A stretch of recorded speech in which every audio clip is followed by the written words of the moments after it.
अमरावतीत बच्चू कडू यांच्या नांगर मोर्चावर पोलिसांचा लाठीचार्ज। जमावाला पांगवण्याकरता पोलिसांनी केला लाठीचार्ज।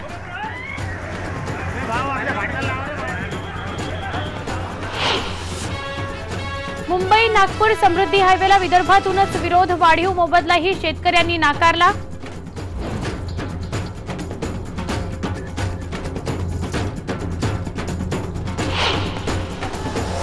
औरंगाबाद एक मराठा क्रांती मोर्चाच्या कार्यक्रमात राणा विनायक मेटे यांचं कार्यकर्त्यांनी भाषण पाडलं बंद।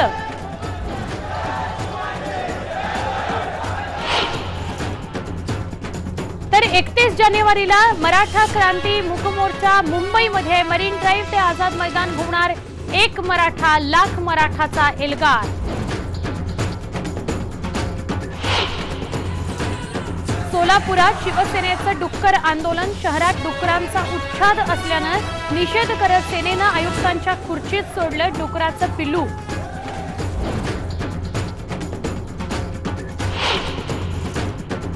आणि सदाभाऊ खोत भाजपच्या वाटेवर असल्याची जोरदार चर्चा। राजू शेट्टींनी मात्र वृत्त फेटाळलं। तर राजू शेट्टी जे बोलले तेच खरं, सदाभाऊ खोत यांची प्रतिक्रिया। नमस्कार, मी सुवर्णा जोशी। गावाकडच्या बातम्यांमध्ये स्वागत। आपण अमरावतीतली पहिली बातमी बघणार आहोत।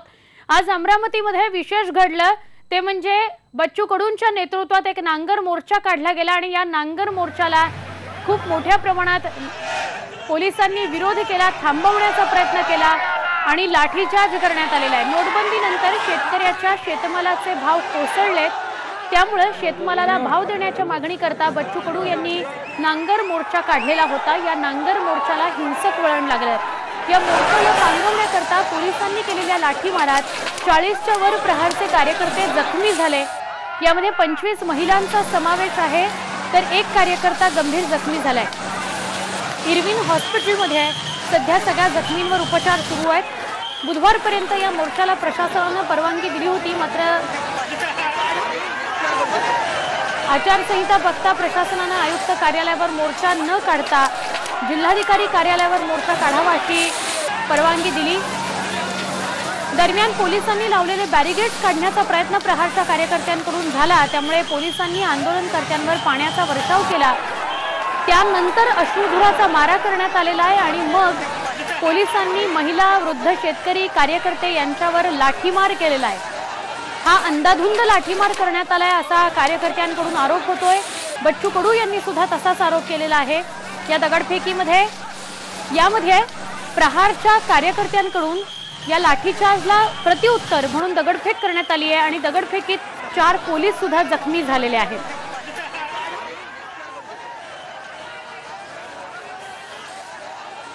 ज्या अधिकाऱ्यानं कारण नसताना लाठीचार्ज केला, सगळ्यात अगोदर महिला होत्या, महिलांना कुठलीही जबरदस्ती केली नाही, पण वरतून काय आदेश होता, 50,000 शेतकरी या मोर्चामध्ये सामील झाले होते। शासनाकडून यांनी दखल घ्यायच्या अवधीत सरळ लाठीचार्ज केला आहे। या सगळ्या घटनेचा निषेध आम्ही करतोय। एक कार्यकर्ता आता त्याला पूर्ण अंगावरून त्याच्या गाडी चालवून तो सुद्धा पूर्ण गंभीर जखमी झालेला आहे। मला वाटतं सरकारनं जाणीवपूर्वक हा प्रचंड मोठा शेतकऱ्याचा मोर्चा कुठेतरी पळवून लावण्यासाठी, त्याची कुठेतरी आर्द्रता कमी करण्यासाठी हा निर्णय सरकारनं घेतला असावा, त्या सरकारचा आम्ही निषेध करतोय। दरम्यान पोलिसांच्या लाठीचार्जमध्ये 40च्या वर प्रहारचे कार्यकर्ते जखमी झालेत। 25 महिलांचा त्यामध्ये समावेश आहे। एकाची प्रकृती गंभीर आहे। यातल्या काही प्रहारच्या कार्यकर्त्यांशी संवाद साधला आमच्या प्रतिनिधींनी, आपण पाहूया। शेतकऱ्यांच्या मागण्यासाठी अमरावतीच्या गाडगे महाराज मंदिरावरून आज बच्चू कडू यांच्या नेतृत्वात शेतकऱ्यांचा मोर्चा निघाला होता। जिल्हाधिकारी कार्यालयावर जेव्हा हा मोर्चा आला त्यावेळी मोर्चेकऱ्यांनी आतमध्ये जाण्याचा प्रयत्न केला असता पोलिसांनी आताताईपणाने या मोर्चेकऱ्यांवर पाण्याचा वर्षाव केला आणि त्यानंतर लाठीचार्ज केला। आणि या लाठीचार्जाला प्रत्युत्तर म्हणून या मोर्चेकऱ्यांनी पोलिसांवर तुफान दगडफेक केली। पोलिसांनी प्रचंड मोठा लाठीचार्ज केला। यात महिला असेल, मुलं असेल, वृद्ध असेल, सगळे जखमी झाले। किमान 50-60 कार्यकर्ते जखमी झाले। तरीही मोर्चेकरी मात्र अजूनही या ठिकाणी आहे आणि जोपर्यंत मागण्या मान्य होत नाही तोपर्यंत जाणार नाही, हे ठिकाण सोडणार नाही, अशी भूमिका आमदार बच्चू कडू यांनी घेतलेली आहे। या मोर्चांमध्ये ज्यांच्या लाठीचार्ज झाला, अश्रुधूर सोडण्यात आलेले होते, असे काही कार्यकर्ते माझ्यासोबत आहे। आपण त्या कार्यकर्त्यांसोबत बोलूया नेमकं काय प्रसंग झाला होता आणि कशामुळे मारहाण झाली। मला सांगा, तुम्ही मोर्चात आले, काय घटना नेमकी झाली, कशामुळे तुम्हाला लाठीचार्ज? आम्ही सुरुवातला आलेलो होतो मोर्चा महिला समोर, त्या महिलांसोबतच मी होतो आणि ते कटघरे जिथं लावले होते तिथे उभे राहिलो आणि नारे दिले प्रहार संघटनेचा. पण जेव्हा नारे दिले तेव्हाच त्यांनी पाणी सोडलं आणि महिलांवर आणि सर्व ओले केले. आणि नंतर जसे आम्ही त्या याला हात लावले कटघऱ्यांना तेव्हा त्यांनी लाठीचार्ज चालू केला. तेव्हा मी महिलांवर सर्वांवर, आणि जेव्हा मी अळवाला गेलो तर मला काडी मारण्यात आली, पायाला काडी मारली, माझा पाय पूर्ण फ्रॅक्चर झालेला आहे, चलता नाही येऊन राहिलं मला. तुम्ही मला सांगा तुम्हाला कुठं लागलेलं? माझा झोडपा लागलाय, एकदम समोर होतो आम्ही, डायरेक्ट त्यांना झोडपे मारले हातावर विनाकारण लिटाचार्ज केला. काही काढणार नसतं. मला सांगा आणखी काही कार्यकर्ते आपल्या सोबत आहेत, त्यांनाही मारहाण लागले. भाऊ मला सांगा की तुम्हाला हे कधी मारहाण झाली? आणि मी सुशिक्षित महिला ह्या शांततेच्या मार्गाने चालल्या होत्या. महिला शांतता, आमचा मोर्चा शांततेच्या मार्गाने चालला होता. महिलांच्या अंगावर लाठीकार करायला गेले तेव्हा मी त्यांना थांबवलं, परंतु त्यांनीच मला मारणं सुरू केलं. महिलांना आणि आम्हाला एवढं मारणार सुरू केलं. आम्ही शांततेच्या मार्गाने चाललो होतो. महिलांच्या पाणी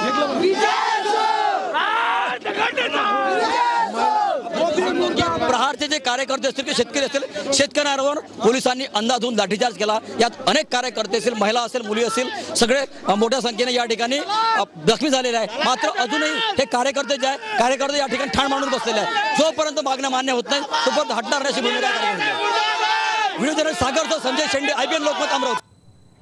प्रहारच्या या कार्यकर्त्यांवर अंधाधुंद लाठीचार्ज झालाय असा आरोप बच्चू कडूंकडनं होतोय आणि त्या विरोधात ते 2 दिवसाचं अन्नत्याग आंदोलन करणार असल्याचं सुद्धा समजतंय. आता आपण बोलूया पुढच्या बातमीकडे. वाशिमहून बातमी येते, म्हणजे विदर्भातून खरं तर बातमी येते. मुंबई नागपूर हायवेला विदर्भातनं खूप मोठ्या प्रमाणात विरोध होतोय. आधी ठाण्यातल्या शेतकऱ्यांनी, ठाण्यातल्या ग्रामीण भागातल्या शेतकऱ्यांनी या हायवेला विरोध केला आणि आता विदर्भातून या हायवेला विरोध होतोय. वाशिम बुलढाण्यातल्या प्रकल्पग्रस्तांनी विरोध केलेला आहे. हा हायवे होऊ देणार नाही असं त्यांचं म्हणणं आहे. याला कारण आहे ती म्हणजे हायवेसाठी 1ही इंच जमीन देण्याची या सगळ्या शेतकऱ्यांची इच्छा नाही. जरी सरकारकडनं वाढीव मोबदला दिला जाणार असला तरी सुद्धा वाढीव मोबदला सुद्धा नको असं प्रकल्पग्रस्तांचं म्हणणं आहे. विदर्भात समृद्धी हायवेला पाठिंबा नाही असंच चित्र या सगळ्यावरून पाहायला मिळतंय. आमच्या प्रतिनिधींनी या सगळ्या शेतकऱ्यांशी संवाद साधला आणि काय म्हणणं आहे या नेमकं शेतकऱ्यांचं ते जाणून घेतलं. भाजप सरकारचं स्वप्न असलेल्या नागपूर मुंबई एक्सप्रेस हायवेला शेतकऱ्याकडून विरोध होत आहे. नेमका विरोध कशासाठी आणि का विरोध होत आहे? नेमकी रक्कम कमी मिळत आहे यासाठी आहे का जमीनच द्यायची नाही यासाठी विरोध आहे? याबाबत आपण शेतकऱ्यांशी चर्चा करतोय. नेमका काय विषय आहे आणि का विरोध होत आहे दादा सांगा. आम्हाला 1 गुंठाही आमची जमीन द्यायची नाही. आमचं पहिल्यापासून हेच म्हणणं. आम्ही 6 महिन्यापासून लढा देऊन राहिलो की आमच्या लेकरा बाळाचं, मुलाबाळाचं शिक्षण हे आमच्या या शेतीच्या भरोश्यावर आहे आणि आम्हाला हा महामार्ग बिलकुल मान्य नाही. ह्यो जो प्रस्तावित महामार्ग आहे याला लागून 1 किलोमीटर अंतरावरच पहिला जुना महामार्ग आहे औरंगाबाद नागपूर. त्याचा अंतर आहे 744 किलोमीटर आणि हा प्रस्तावित महामार्ग आहे 710 किलोमीटरचा. ह्यो आम्हाला महामार्ग मुळीच मान्य नाही. यांना जर महामार्ग बनवायचा तर तोच महामार्ग बनवा. तुम्ही आम्हा विद्यार्थ्यांना, आताच आमचं ग्रॅज्युएशन झालेलं आहे आणि आम्हाला विद्यार्थ्यांना वेल्डर आणि फिटर असे जॉब म्हणून जॉब देण्याचा प्रयत्न करत आहेत. आता शेतकऱ्याच्या मुलांनी फक्त का वेल्डर आणि फिटर हेच व्हायचं का? आणि याचाच उत्तर सरकारला द्यायचंय. कोणतीही संमती न घेता शासनाचे किंवा जे NGO आहेत संबंधित संस्थाचे यांच्या शेतामध्ये घुसत आहेत आणि अधिकारी लोक यांना दमदाटी करत आहेत. रेडी रेकनरचा भाव काय हे काहीही सांगण्याला लोक तयार नाहीत. शेतकऱ्यांना लुटण्याचा एकमेव, शेतकऱ्यांना शेती मातीत घालण्याचा हा मार्ग आहे, येथील शेतकऱ्यांची भावना आहे. यांनी या ठिकाणी यावं आणि एक मीटिंग घ्यावी आणि प्रस्तावित आम्हाला या मार्गाविषयी माहिती सांगावी. काय देतात काय नाही या विषयात बी बोलावं. आम्हाला जर तर मान्य असलं तर आम्ही देऊ, नाही तर देणार नाही. वाढीव दर मिळाले, त्यांना 10% वाढीव दर मिळाल्यानंतर ही जमीन कुठल्याच प्रकारे द्यायची नाही. किंमत जरी वाढवली असली तरी कोणाच्या सुखासाठी आपण दुःखात जाणार नाही, हाच निर्णय इथल्या शेतकऱ्यांनी घेतला आहे. मनोज जयस्वाल, IBN लोकमत, वाशिम. दरम्यान मुख्यमंत्र्यांचा हा महत्वाकांक्षी प्रकल्प आहे मुंबई नागपूर एक्सप्रेसवे. ज्याला जमीन देणाऱ्या शेतकऱ्यांना 50,000 मोबदला वाढवून देण्याची घोषणा मुख्यमंत्र्यांनी केली आहे. ठाणे भागामध्ये काही शेतकऱ्यांनी जमिनी त्याला विरोध केलाय, त्यात शिवसेनेनं या शेतकऱ्यांना पाठिंबा दिला। त्यामुळे शेतकऱ्यांचा विरोध कमी करण्याकरता मुख्यमंत्र्यांनी मोबदल्याची रक्कम वाढवून दिली आहे। हा प्रकल्प जवळपास 46,000 कोटींचा असून तो राज्यातला सगळ्यात मागास भागातून जाणारा प्रकल्प आहे। हा प्रकल्प जर पूर्ण झाला तर मुंबई नागपूरला आता जे 16 तास लागतात ते 8 तास लागणार आहेत। त्यामुळे महाराष्ट्राला बदलणारा प्रकल्प पूर्ण होणं गरजेचं आहे असं मुख्यमंत्र्यांचं म्हणणं आहे। पण यानंतर सुद्धा विदर्भातून विरोध झालेला पाहायला मिळतोय। आपण नजर टाकूया या प्रोजेक्टच्या माध्यमातून, ग्राफिक्सच्या माध्यमातून डिटेल्स। मुंबई नागपूर एक्सप्रेसवेचा मोबदला जिरायती जमिनीला प्रति हेक्टर 75,000 रुपये म्हणजेच एकरी 30,000 रुपये, बागायती जमिनीला हेक्टरी 1,50,000 म्हणजे एकरी 60,000 रुपये, हंगामी बागायती जमिनीला हेक्टरी 1,12,000 म्हणजेच एकरी 45,000 रुपये, तर बागायती शेतकऱ्यांना असा मोबदला दरवर्षी 10 वर्षांपर्यंत मिळणार आहे। शेतकऱ्यांना मिळणाऱ्या मोबदल्यात दरवर्षी 10% वाढ होणार आहे। जमिनी देणाऱ्यांना महामार्गालगत उभ्या राहणाऱ्या नगरमध्ये विकसित भूखंड दिला जाणार आहे।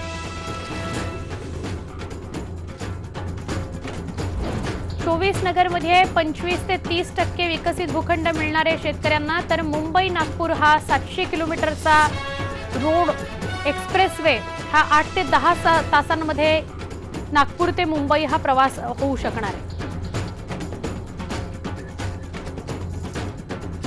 24,000 कोटी रुपये बांधकामासाठी तर तेवढाच पैसा जमीन मोबदल्यासाठी। सगळ्यात मागास जिल्ह्यातून एक्सप्रेसवे जाणार आहे। जवळपास 30 तालुक्यांमधून हा एक्सप्रेसवे जाईल।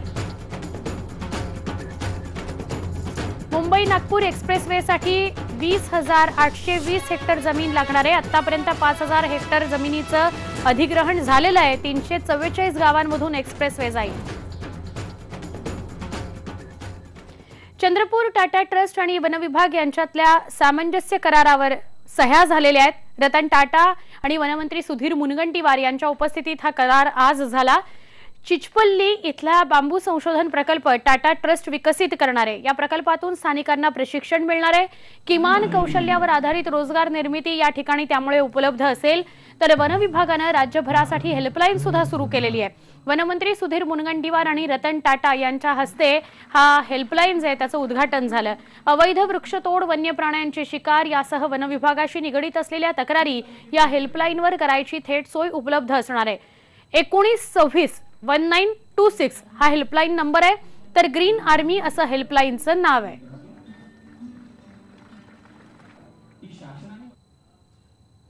एकतीस जानेवारीला मुंबईमध्ये एक मराठा लाख मराठाचा एल्गार घुमणार आहे। कारण मुंबईमध्ये 31 जानेवारी मराठा क्रांती मोर्चा निघणार आहे। आतापर्यंत वेगवेगळ्या जिल्ह्यांमधून लाखोंच्या संख्येने हा मराठा क्रांती मोर्चा निघालाय आणि आता 31 जानेवारीला हा मुंबईमध्ये निघणार आहे। मरीन ड्राईव्ह ते आझाद मैदान असा हा मोर्चा निघणार आहे। औरंगाबाद इथं समन्वय समितीने आज हा निर्णय घेतला।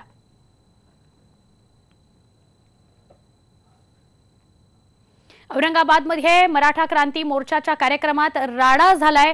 या कार्यक्रमादरम्यान विनायक मेटेंनी भाषणाला सुरुवात केली आणि कार्यकर्त्यांनी मेटेंविरोधात जोरदार घोषणाबाजी केली। घोषणाबाजीमुळे या कार्यक्रमात राडा झाला।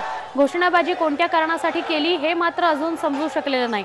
औरंगाबाद मराठा क्रांती मोर्चात राडा झालेला आहे आणि मेटेंचं भाषण बंद पाडलेलं आहे। मुंबईत जो मराठा क्रांती मोर्चा होणार आहे त्याच्या पार्श्वभूमीवर आज औरंगाबादमध्ये ज्या काही घडामोडी घडल्या त्या लक्षवेधी ठरल्या।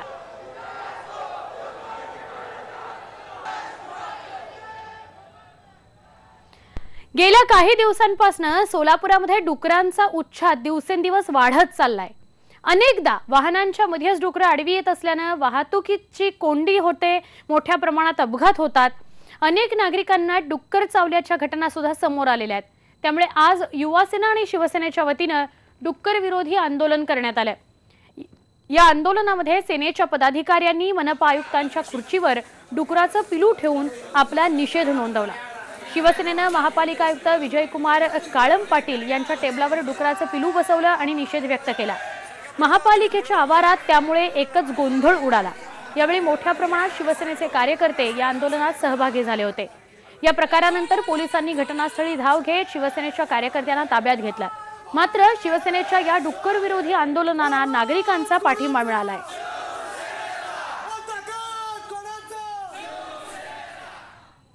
गावाकडच्या बातम्यांमध्ये एक छोटासा ब्रेक घेणार आहोत. लगेच भेटूया अजून काही महत्त्वाच्या घडामोडींसह. पहा फक्त IBN लोक.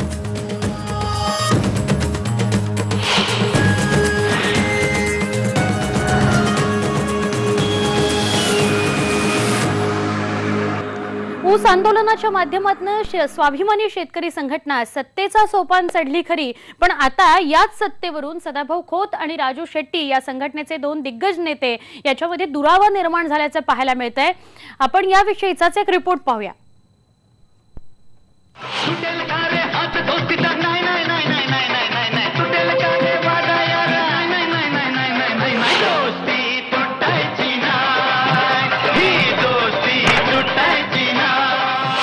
राजू शेट्टी आणि सदाभाऊ खोत हे दोन्ही नेते खरं तर स्वाभिमानी शेतकरी संघटनेसाठी जय विरुचीच जोडी म्हणावी लागेल.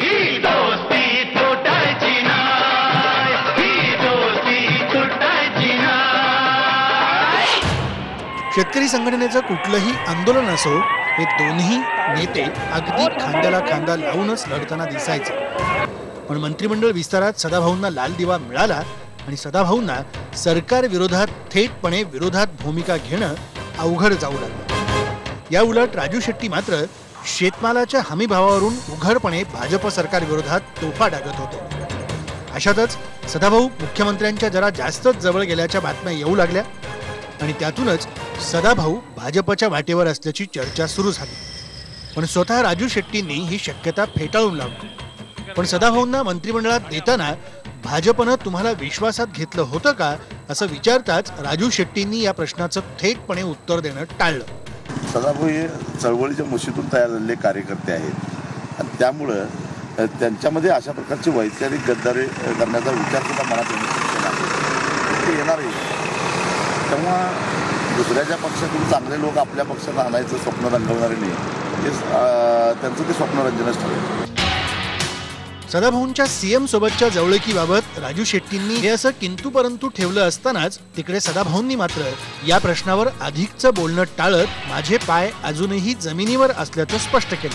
स्वाभिमानी शेतकरी संघटनेचे नेते खासदार राजू शेट्टी यांनी त्याच्यावर भाष्य केलेले आहे आणि माझ्या दृष्टीने त्याच्यावर परत मी बोलावं असं काही मला वाटत नाही. जे काही बोलायचं आहे ते खासदार राजू शेट्टी बोललेले.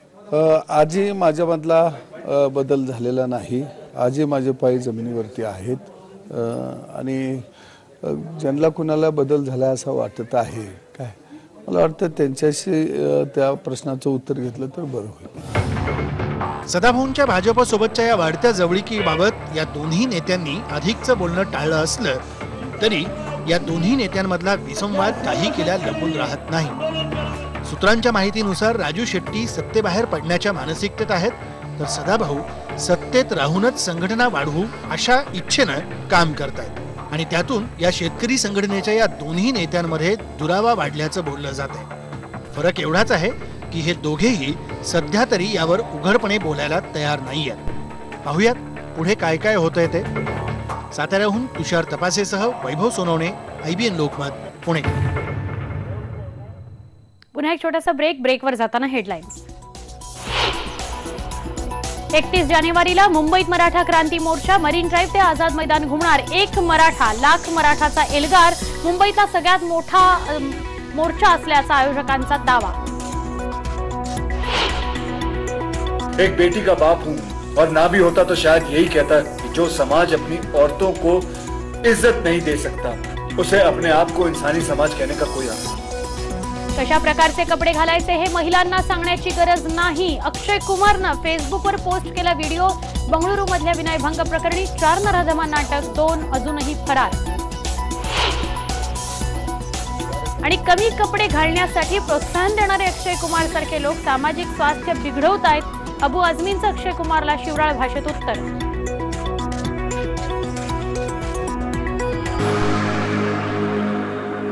शिखांचे 10वे गुरु श्री गुरु गोविंद सिंगजी महाराज यांची आज 350वी जयंती. नांदेड इथल्या तख्त सचखंड श्री हुजूर साहेब गुरुद्वारामध्ये प्रकाश पूरब अर्थात गुरुसाहेबांची जयंती मोठ्या उत्साहाने साजरी केली जाते. नांदेड इथंच 1708 ला श्री गुरु गोविंद सिंगजी महाराज यांचं परलोक गमन झालं.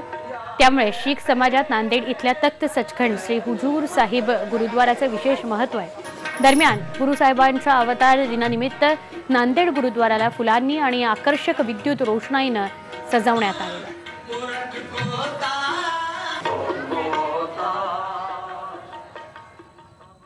या होत्या गावाकडच्या बातम्या। आपण या बुलेटिनमध्ये इथे थांबूया। पहा फक्त IBN लोकमत।